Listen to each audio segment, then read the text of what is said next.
I don't know if you know this, but I know this channel is about go-to-market, but I can code. Like literally my college degree is in computer science. This is a double-edged sword. It means that in my 15-year career in software and in SaaS and being a founder and a CEO and everything that I've done, whenever I come up with a SaaS idea or a software idea, it means that I can go build it over the course of a weekend. This is a double-edged sword because half the times I ended up wasting months building the wrong product because I could, and I just kept thinking I was this one feature away from it going boom. Now, other times I ended up with an idea like ToutApp, which was my last company, which went on for years and raised venture capital and then exited. So here's the big question. How do you actually avoid wasting months building the wrong product when you are starting a software company? What are the exact steps that I follow now that I coach other founders to follow so that you can reduce the likelihood of failure, reduce the number of months it takes to find out whether you've got a winning product, and actually dramatically transform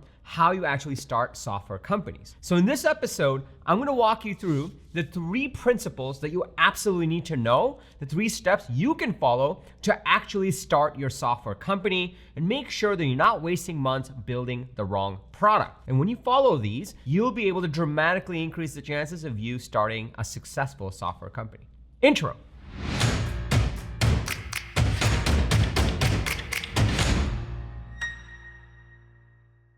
What's up, everybody? Welcome to Unstoppable. I'm TK, and on this channel, I help SaaS founders like you grow your SaaS business faster with an unstoppable strategy. Now, if you are new to this channel, welcome. I drop an episode every single Sunday with actionable strategies and tactics from the trenches, from having been a founder, from now coaching founders on how to grow your SaaS business faster. So be sure to hit that subscribe button and that bell icon. That way you'll get notified every single time I drop an episode with the TK energy. Now, if you are part of this community, if you're part of my coaching programs, my people, welcome back. It's so awesome to see you over here. I'm really excited to bring you this episode and just awesome to see you over here. This community is growing faster than ever, and it really means a lot that you're here. It really means a lot that I get to serve you guys in this way. It really means a lot that you're sharing these videos and you're coming back and you're commenting and smashing that like button. All that like really honestly fills my day and really livens up our team. And so really from the bottom of my heart, thank you. It just really means a lot. So in this video, I'm gonna dig into the 3 steps that I follow now every single time I'm starting a software company or a SaaS company. Every single time I'm doing it or every single time I'm coaching a founder to do it. And I call it my MGP framework. That's right, you're not reading this wrong. I'm not trying to just pivot it for no good reason. It's not the MVP, minimal viable product. I think that is misleading for a lot of people. It's my MGP product. And those are the 3 steps that I'm gonna walk you through in this episode. So if you're excited to dig into step number 1 on how to actually start a software company without wasting months building the wrong product, go ahead and smash that like button for the YouTube algorithm and let's dig right into it. So step number 1 is instead of starting to think about your idea, which I'm sure is brilliant, I thought so too for some of my ideas that I wasted months on, even though if it's a brilliant idea, where you wanna actually start is start with the market. Step number 1 in the MGP framework is to actually think about what market am I serving. Just because you have a great idea and you think it's great doesn't mean the market, the people you're gonna be selling it to, is gonna think it's all that great. Oftentimes, and Baby TK has done this, where I would spend months building the product and building the product and building the product and falling into what I call the one more feature trap. And every single time I'm like, oh, I should sell this to people. And I'm like, no, we just need to get this feature and it'll be perfect and everyone's gonna buy. And then you end up losing months doing the wrong thing. Instead, and this is something that I learned over my 15 years in being in software and building successful software companies, I was able to kind of contrast what I did right and wrong between the ideas that worked and took off, like ToutApp and other products that I've been part of, and the ones that just didn't. And what worked well for the founders that really took off as they went through my coaching programs and the ones that didn't. And the biggest thing I learned was the greatest founders, the ones that were truly successful, didn't start with a product, they actually started with a market. And so what you want to ask yourself is, for your software idea, what is the market you're going after? And there's 3 things you'll always want to check off.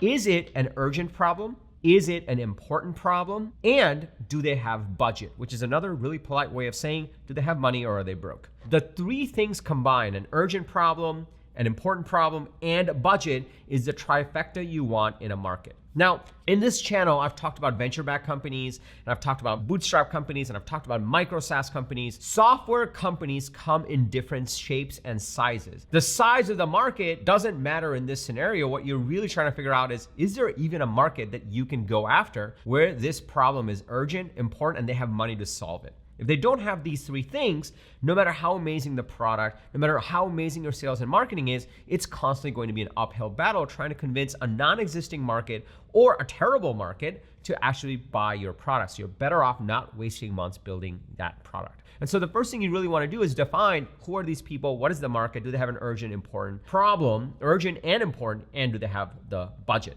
So that's step number one. And I know, like, for the engineer in me, it's like, no, let's just like go build it. It's gonna be so cool. And like, so I know like certain parts of your brain starts to get turned on and attracted, and you're like, oh, we can use this API and this API source, and then all these things start to come together, and you're coding it in your mind, and you're like, let's just go build it really quickly. Stop yourself. Trust me, baby TK learned this the hard way. Stop yourself from doing it and just go do step number one first. Understand what market you're serving and understand if there's an urgent, important problem and do they have budget, because you'll save months building the wrong product. And more importantly, you'll land on a product that you should be building is solving an urgent, important problem for people that have budget, and it's going to be a lot more fun to build and go the long run. Like my company ToutApp, where I built that first version over a weekend, but it was out of doing the right market research.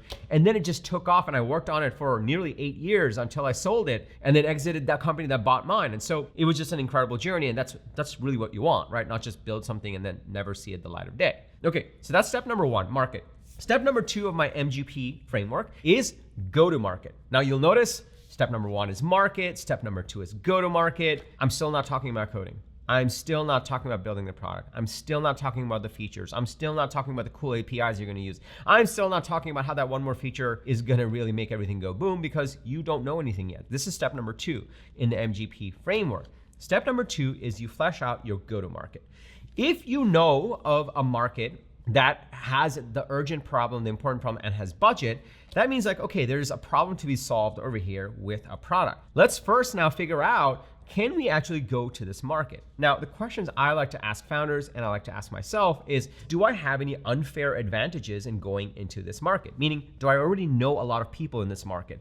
Do I already have an existing network? One of the things that really makes a difference in success for software companies is if you also have domain knowledge. Domain knowledge is you actually understand this domain. Maybe, I work with a lot of founders across my go-to-market programs where they have a lot of domain knowledge in construction or in healthcare or in legal or in like some weird part of e-commerce advertising or in forklifts. Like there's a case study coming on that, which I'm really excited about. That is what we call domain knowledge, because no one else in the world knows as much as that founder about that specific market. That's an unfair advantage, and that's domain knowledge. And if you have those two things, it means that you're more likely to be able to go into this market because you know a lot of people that can introduce you to a lot of people. You speak their language, you understand how they work and how they think, which makes you more likely to be able to actually introduce a winning product into this market. If you don't have domain knowledge, if you don't have an unfair advantage, then maybe you need to go back to step one and think about, is there a better market where I do have domain knowledge and an unfair advantage, where they have an urgent, important problem with budget?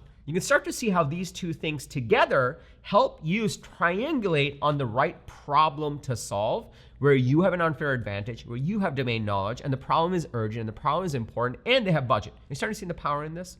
Now, before I go into step number three, let me just pause here for a second.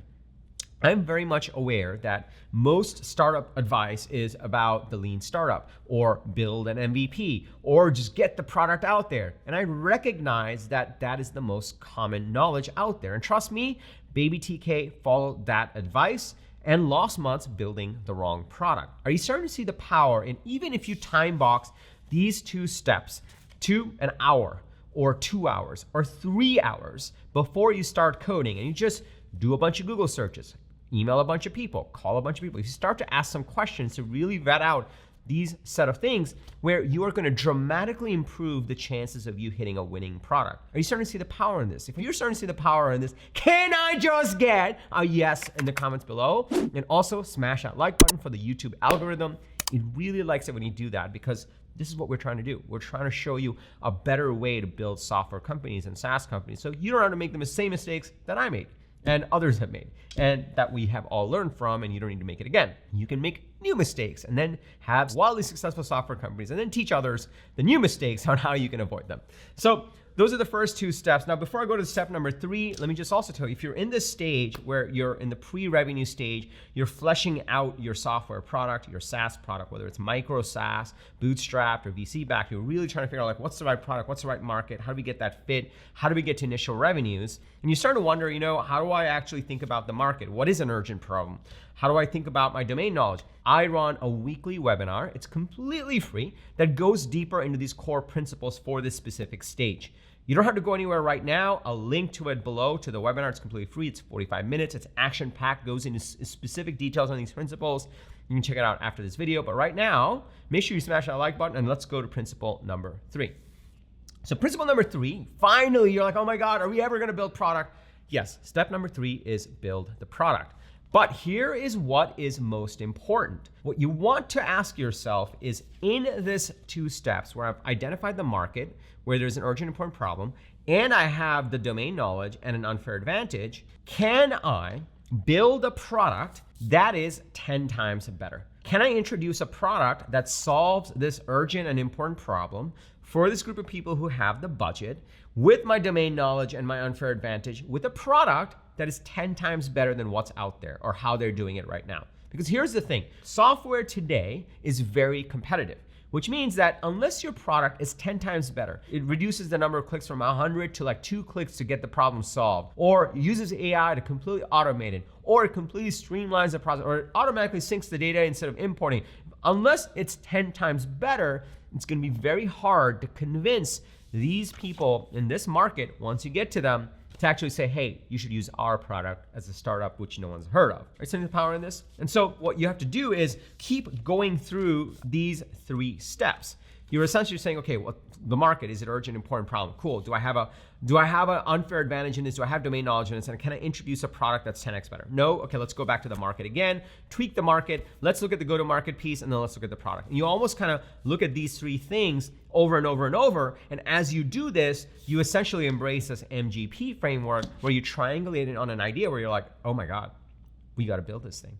This is the thing. And then you can actually build the minimum viable product, and you can quickly test it. You can avoid the one more feature trap, and you can actually bring it in front of these people in this market and say, hey, what do you think about this product? But if you actually follow these steps where you actually say, cool, what's the market I'm going after? Is it an urgent and important problem? And how do I go to market to this? Do I know these people? Do I know some people, and can they introduce me? Can I get into network effects? Do I have domain knowledge around this? Do I know how to speak about this? And then you build a 10x product. If you follow these 3 steps, then you're 10 times more likely to actually be successful in building and starting your software company. Now that you know what the MGP framework is, you may be wondering, hey, hang on a second. How do I define what an urgent and important problem is? How do I figure out if they have budget at all? You may be wondering, well, what does a go-to-market look like for this early stage? Like, how do I show them my domain knowledge? How do I tap into unfair advantages that I have? You may also be wondering, what does a great 10x product look like? This is exactly why I run a more in-depth 45-minute webinar. It's completely free. It doesn't cost you anything except your time, but you're gonna save months of building the wrong product if you follow this. In this 45-minute webinar, this is for founders who are in the pre-revenue stage and looking to get to initial revenues, or in that pre-idea stage and really honing in on the right idea and you wanna get to initial revenues. This webinar goes into my key principles on how I actually launch SaaS companies, launch software companies, how I hone in on these key principles and that core idea, how I test it in the market, and how I deploy it to actually launch software companies. It's completely free. All you need to do is just go to tkkader.com/webinar, tkkader.com/webinar, and inside of that, you'll get access to it right away. I run it weekly, and when you're in, you'll be able to watch it at your own pace to really understand what these core principles are and how to adopt them so you can launch your successful software company. And most importantly, you'll be able to embrace this MGP framework instead of wasting months building the wrong product using the MVP framework. So completely transform how you approach starting software companies. I know this framework works really well because I've used it myself And I've actually helped tons of other founders actually use this as well, which has accelerated their path to getting to initial revenues. So just go to tkkader.com/webinar. You go access to it right away. Also, if you got value from this video, please smash that like button for the YouTube algorithm. It really likes it when you do that. I also drop an episode like this every single Sunday with actionable strategies on how to grow your SaaS business faster, how to start software companies. So be sure to hit that subscribe button and that bell icon. That way you'll get notified every single time I drop an episode. And lastly, if you've got a fellow founder, a team member that would get value from this video, please share this video with them. It would just mean the world to me and my team. We put a lot of love into these videos. If you're part of a WhatsApp group, a Slack group, if you're part of any sort of community and you think that those community members would get value from this video, please share it with them. Also, it's easy to embed these videos and link to them and completely free. And also check out that webinar, tkkader.com/webinar. And lastly, remember, everyone needs a strategy for their life and their business. When you are with us, yours is gonna be unstoppable. I'm TK, and I'll see you in the next episode or inside of that webinar.